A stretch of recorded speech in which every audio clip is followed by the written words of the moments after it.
ल है अब हाम्रो नजरे गाउँ इन्ट्री भयो है। हाम्रो गाउँ आइपुग्यो। यो हो खोलासोथर गाउँपालिका वार्ड नम्बर 1 नजरे गाउँ। यो पनि सबै हाम्रो सबै जङ्गल हो, खेत बारी त रुख यत्रो यत्रो भयो जङ्गल। यो बान्नदेखि सरर हाम्रो गाउँको बाटो यो मर्मत गर्नुपर्ने छ।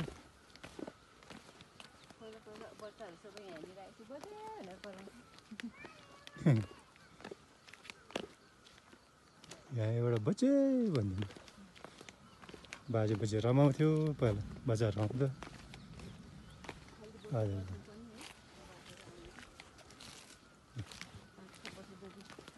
नजरे गाउँ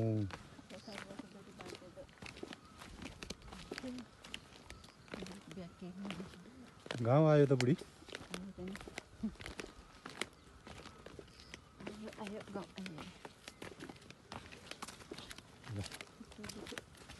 गाउँको चौतारा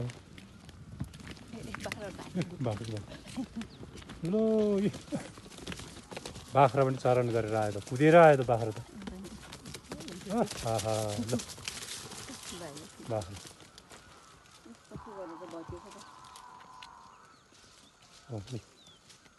ए जमदारको घर यता हाम्रो घर है, हाम्रो गाउँको घर। ल हो त्यहाँ गाउँ पनि भत्कियो, घरहरू गाउँको मान्छेहरू छैन बस्ने। ल है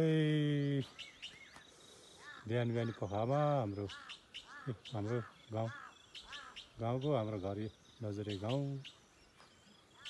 अब के गर्नु, बसाइ सबै बजारतिर, यहाँ जग्गाहरू जङ्गल। यो नजरे गाउँको उपल्लो गाउँ।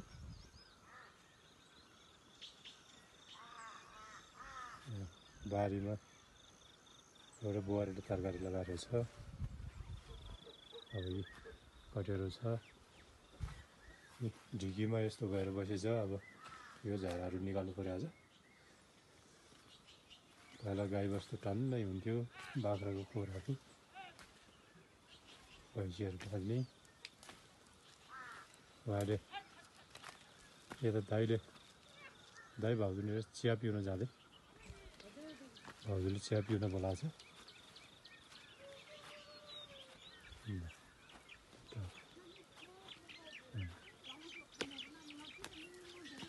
ल उपल्लो गाउँको लागि पानी ट्याङ्की।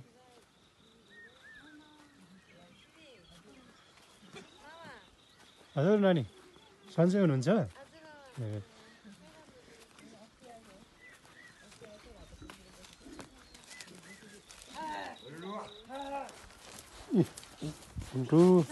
उफ्रेको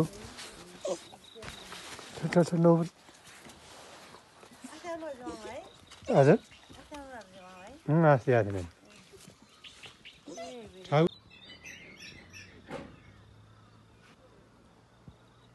नजरे गाउँ खोला नाच।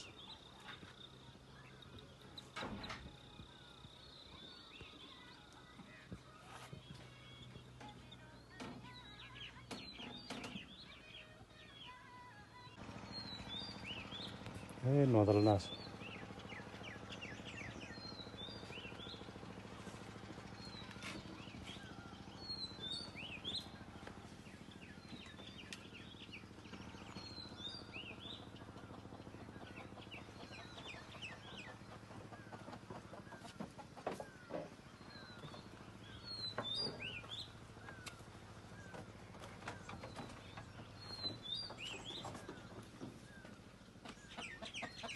तँलाई पो गाँसी छामा क्या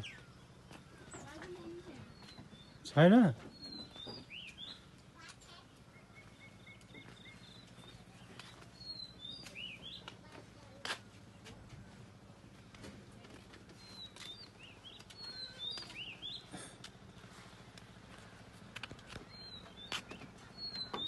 हेरेर हिँड्ने नत्र लड्छ।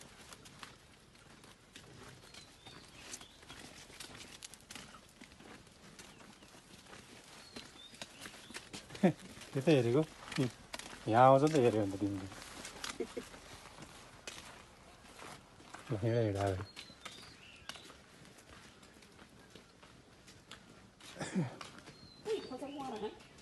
अगाडि हेर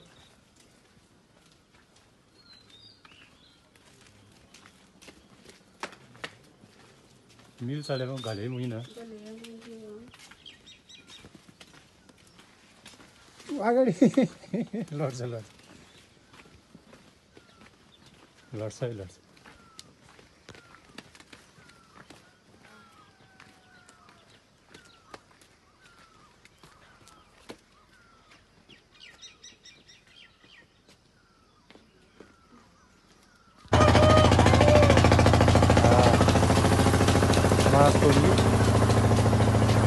यो मिल ल्याउनेमा सम्झना सोध्ने राम्रो ठुलो हाल्छ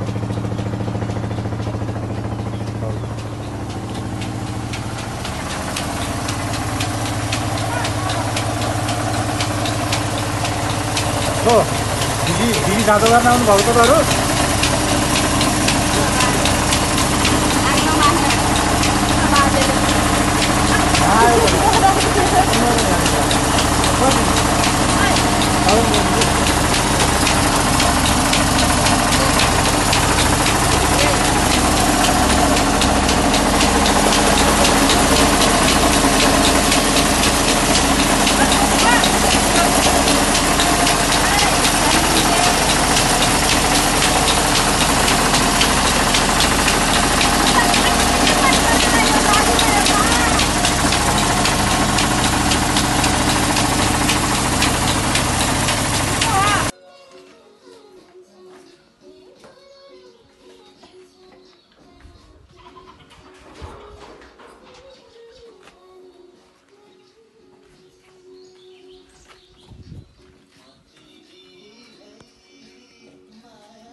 गाउँको आमासँगको नवनिर्मित भवन है काम चालु छ आज चाहिँ यो ढुङ्गा फेरि ओछ्याएर भोलि यसलाई चाहिँ सोल्डिङ गर्ने उहाँहरूको प्लानिङ यो सोल्डिङ गरेपछि केही समयको लागि स्थगित वडाबाट चाहिँ 11 लाखको बजेट पाउन सफल भएको थियो भने यसमा तकरिबन अहिले अनुमान 13 लाखको खर्च भन्ने आएको छ त्यसमा थप चाहिँ आमासँगबाट चाहिँ हालिदिएको छ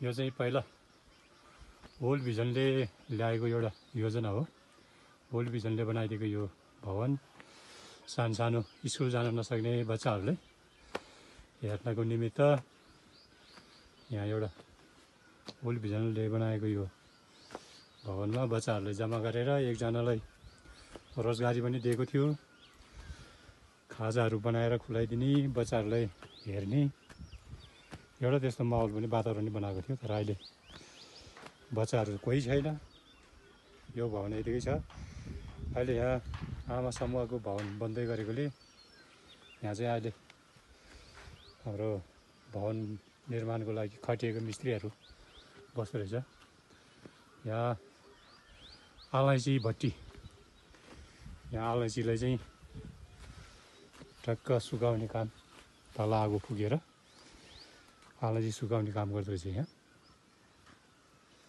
अहिले अलैँची पनि खासै छैन यो तल्लो गाउँ पनि रुखै रुखले भरिएको छ यो तल्लो गाउँको लागि पानी पिउने पानी ट्याङ्की गाउँमा भने बिचमा अहिले टोल सुधार भनेर बाटोहरू यस्तो निर्माण गरेको छ यो पानी ट्याङ्की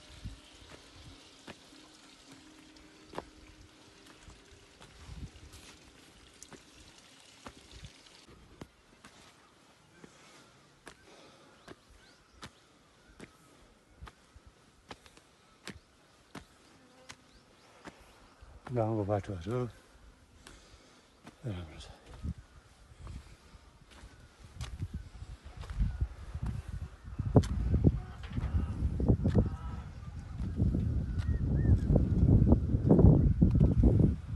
एकै भाले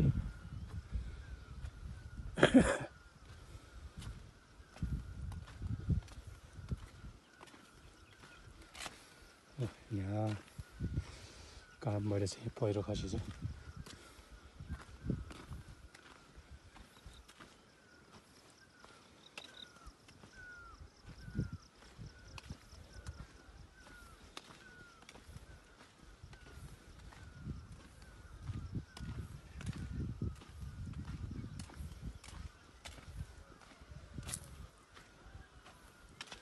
माथि घरेगाउँ डाँडा, गाउँदेखि तल चाहिँ पारी लामा गाउँ।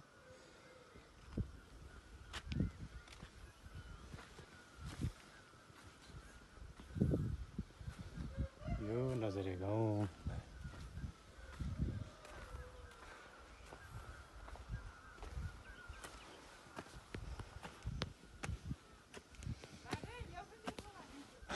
आज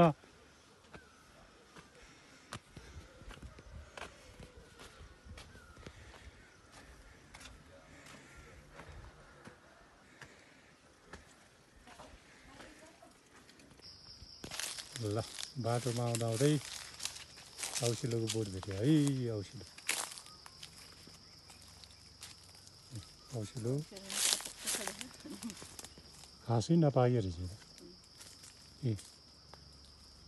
हिजोतिर पानी पर्दिएको भए एकदम स्वादिष्ट हुन्थ्यो।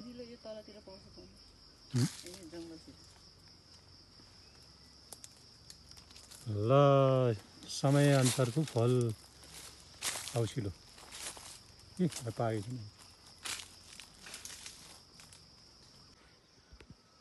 ल हामी हाम्रो तिन गाउँको देवी सबैजनाले पुज्ने, हामी तिन गाउँले धेरै रूपमा पुज्छन्। यो पुड्गु देवी, नजरे, रापसिङ, कपुर गाउँ, यो तिन गाउँले विशेषै पुज्ने। अनि यहाँबाट जो विवाह भएर अन्यत्र गाउँहरूमा विवाह भई कर्म भएर विवाह गएको चेलीबेटीहरूले यसरी मान्छ यो हाम्रो पुड्गु देवीलाई।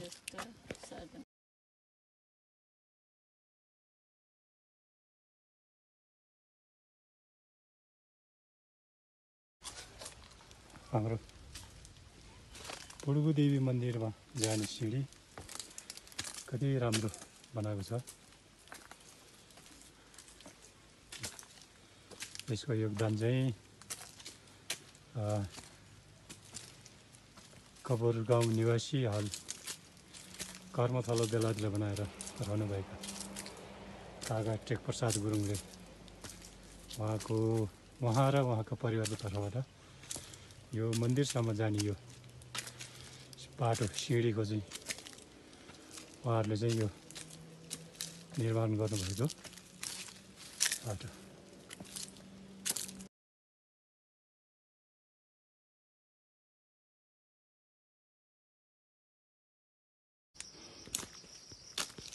यो चाहिँ खोलासोथार गाउँपालिका 1 नजरे रापसिङ कपुर गाउँ, यो तिनै गाउँले एकदम पुज्ने हाम्रो पुड्गु देवी मन्दिर। यो हाम्रो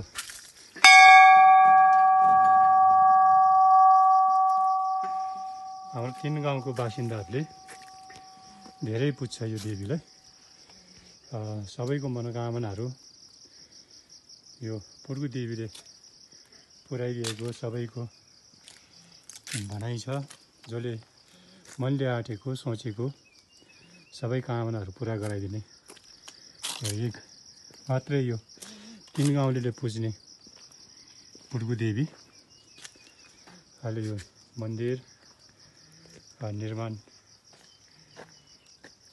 भएर अहिले व्यवस्थित तरिकाले सम्पन्न भएको छ।